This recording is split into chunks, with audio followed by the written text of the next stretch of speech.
Hello everyone, this is HTSCS here back some more Starcraft 2 Heart of the Swarm action. This time it is going to be between WhiteRa down in the bottom right side and up in the top left side. As you can see, you guys have asked for it, you guys have begged for it, you guys have left many comments about it, wanting to see games with Liquid TLO. Well, guess what? He is now here.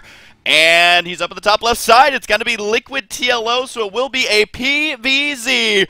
Now, one thing I do want to mention is that Liquid TLO has been practicing a lot of Wings of Liberty. That's why he hasn't been playing Heart of the Swarm at all. Every time I messaged him, and I'm going to tell you, I message him weekly, sometimes daily, asking him, hey, Dario,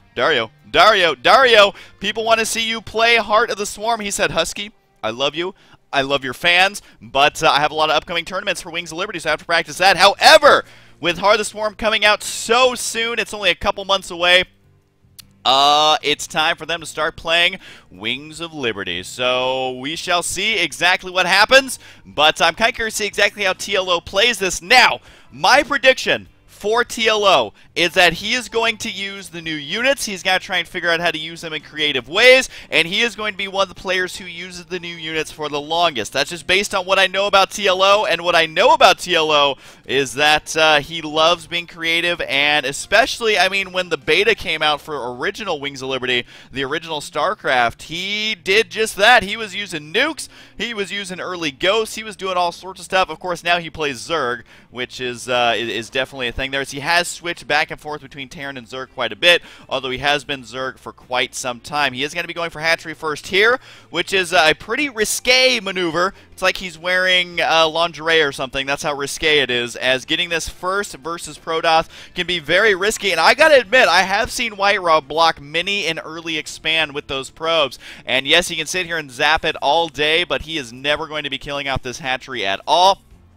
If this probe was properly fitted with like machine guns or something, then that would have been a lot easier here. However, TLO is going to get away with the early expand. WhiteRa also going to be getting away with an early expand. And notice how he's throwing down a gateway first. He might even throw down Cybercore before Forge. Might not even need a Forge if your opponent goes this early of a hatchery, although with the spawning pool on the way, he could still make several Zerglings and send them out over here, so it is going to be a Forge next there. That's going to be the safest maneuver here for WhiteRa. Now remember, WhiteRa isn't necessarily behind because he let that expansion go up. He's just definitely not as ahead as he could be. Double expand from TLO right now, and he's actually putting it at a more forward expansion here, and WhiteRa might not actually scout this right away. It's kind of hard to tell just because the larva use is going to be the same. You just have to see, is there going to be a queen on the way by the jiggling hatchery? Is the probe here going to be spotting this expansion? No. Where are you going, probe? Where are you going, probe? Doesn't look like he's going to spot that. Maybe going for the watchtower right now. And does WhiteRa decide to make a cannon? Unfortunately for him, making a cannon here is actually a bit of a waste. He's probably going to do that, I would assume. Oh, he does throw the Cybercore down first. So very nice read there by WhiteRa, realizing that there's either a third base right here or there's a third base right here. And I think he's going to know what his opponent is doing, and even puts the cannon a little bit back. Now this is telling me that he is not expecting a roach rush, because if he was expecting a roach rush, then having it be a little bit forward might be more beneficial, because otherwise if you have vision of the high ground, so say there's an overlord here, you can actually attack the gateway from the low ground relatively safe and protected from the cannon when it's this far back. So good read here, I would say, by WhiteRa. I think that this is the correct response. I also think chrono boosting out his workers is the correct response here, which is what he's going to be doing here. He does have a Stargate on the way. Might put the Zealots a little bit on the low ground to prevent scouting from happening. Try and scare those units away. Whoa! TLO. TLO, you are a monster. Basically, oh my god, that actually works! I did not know this! I did not know this at all! Okay, if you're wondering what he just did, oh my god, TLO. This is why I love TLO. He's doing stuff even this late in the game that we have never seen players do before. You can see WhiteRa spotting this. He's like, what the hell? This is you can see he's like, what the hell is going on here?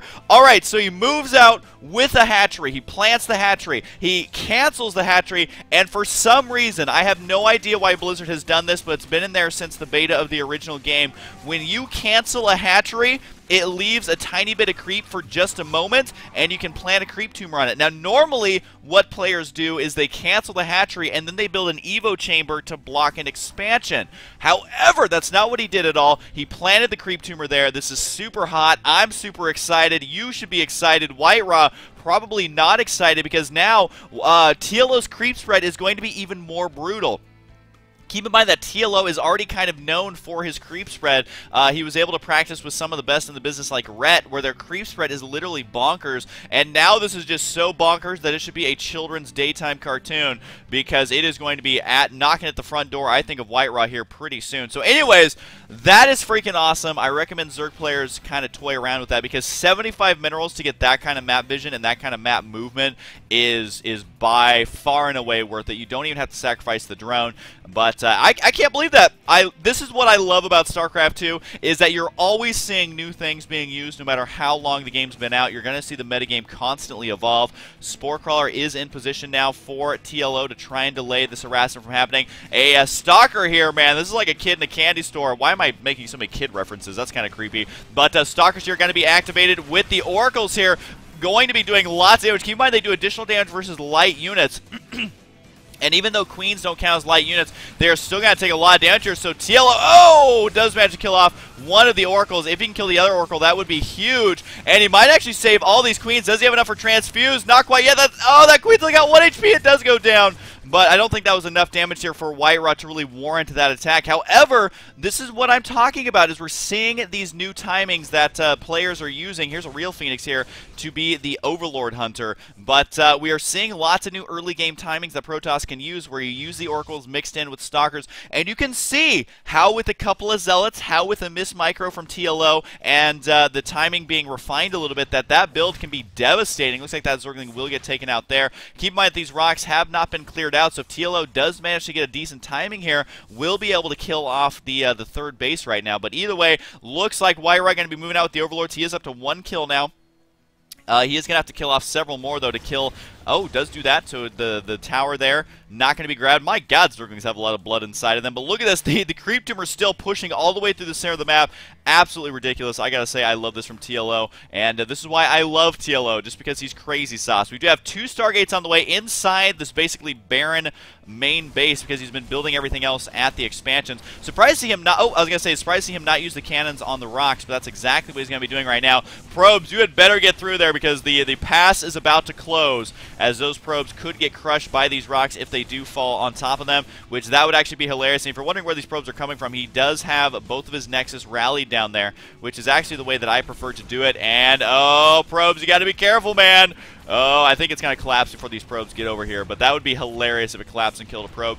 But either way, that's not going to happen. Down go the destructible rocks, and the Phoenix here moving around. Not worth the energy to pick up those Zerglings, that's for sure. However, he could kill off lots of Overlords. Now, unfortunately for him, there is an Overlord here that could be upgraded into an Overseer. Don't know if that's going to be happening here or not, but he would love to kill off that Overlord if possible. The Queen's got to be moving out here, and does he decide to dump his energy in here into killing these Zerglings? Oh, looks like the Oracle does.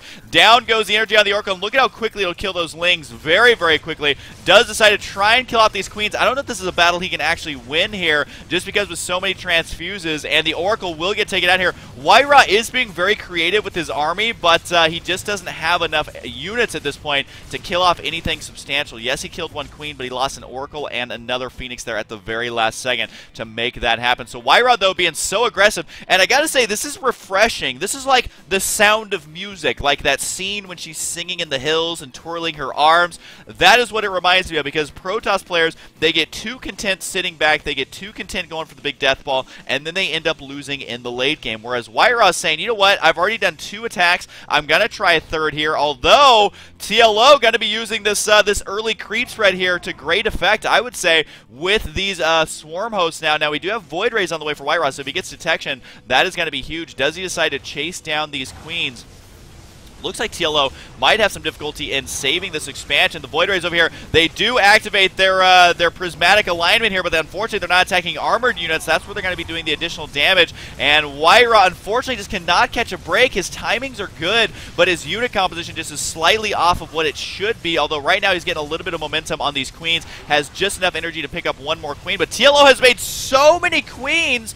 Having already lost 2 or 3, he's still got 4 on the field, which is still enough to fully saturate those bases. But with the Observer here, WhiteRa got to get some freebie kills here. He could use prismatic alignment because these do count as armored units, and it does look like 2 of the swarm hosts will escape. And WhiteRa, again, I'm going to have to study this play here being so aggressive with these units and really starting to utilize Sky Toss to a great degree. I gotta say, it's actually pretty exciting to watch a Protoss player be this aggressive with air units. That Hydra will get taken out, but not before doing substantial damage to the Void Ray.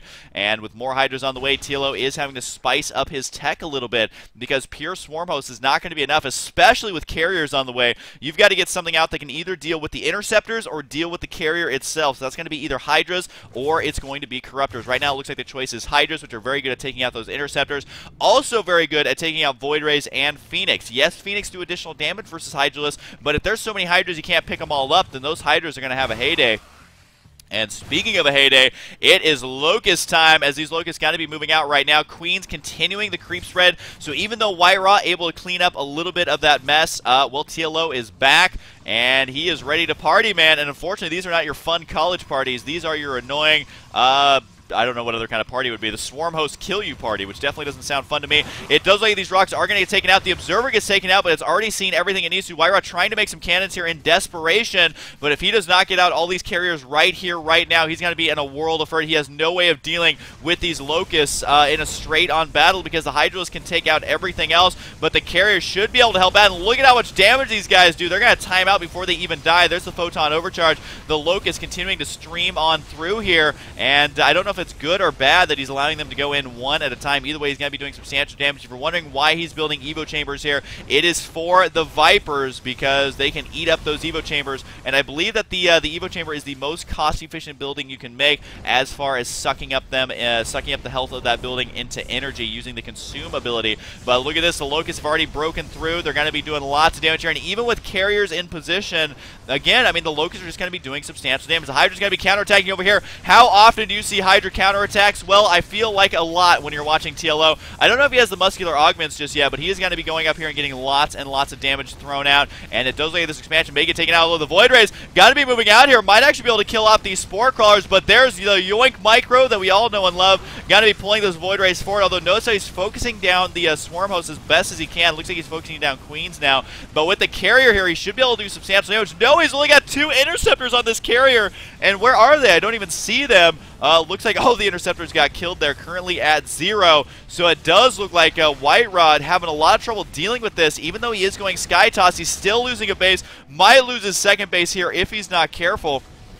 And with Zergling counterattacks, my god, TLO is everywhere here. WhiteRa struggling to try and clean this up. Does manage to clean up that base over there, but he's already lost. It might be losing a second base as well. WhiteRa doing everything he can to hang on here, but I gotta say, the counterattacks from TLO, just look at the minimap. Those units are streaming all the way from the main base as the creep is now knocking at his third base. It could be knocking at his natural here relatively soon as well. The Zerglings eventually get cleaned up, but I mean, they've already done the damage. Now the Locusts have gotten the army out of position that they're going to be cleaning out these probes, and overall, he does manage to hang on to 71 probes here, which is not shabby at all, but again, WhiteRa is not producing interceptors on all of his carriers. Needs to make sure to get that going right away, and I believe he does have the Graviton Catapult here, but another Nexus is going to fall. Actually manages to get enough units over there, so TLO on fire. This is why you got to watch out for him, man. In Heart of the Swarm, he's been practicing Wings of Liberty a lot. If he takes that macro, takes those mechanics to Heart of the Swarm, I wouldn't be surprised if he takes a couple of tournaments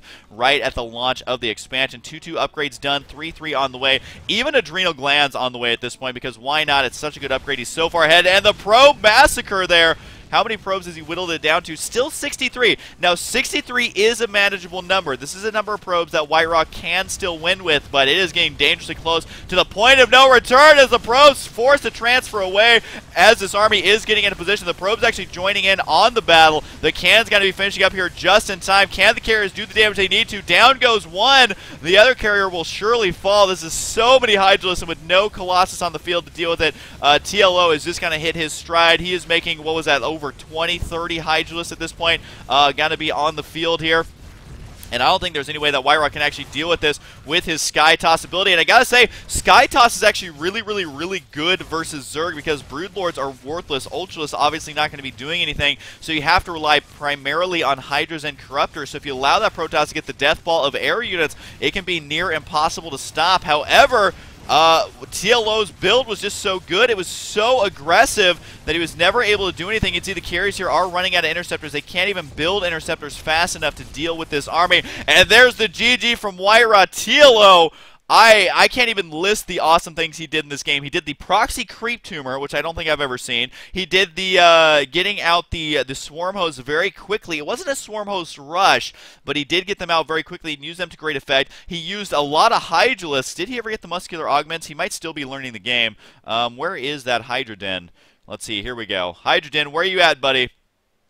There it is. Okay, so there's the Hydrogen. He did have the muscular augments upgrade there, at least towards the end of the game, which makes them so much more effective versus air units, versus Protoss especially, because even with the Quick Phoenix, the carriers move so slow, the Void Rays move so slow that Speed Hydralisk will take them out. So my goodness, well, thank you everyone for thumbs up on the videos or comments. I enjoy reading through them a great deal, but WhiteRa versus TLO, is I in heaven? I sure think that I am, and guess what? There's another game between these two fantastic players, so I'm going to go ahead and cast that one. Hope you guys enjoy it, and I'll see you guys next time!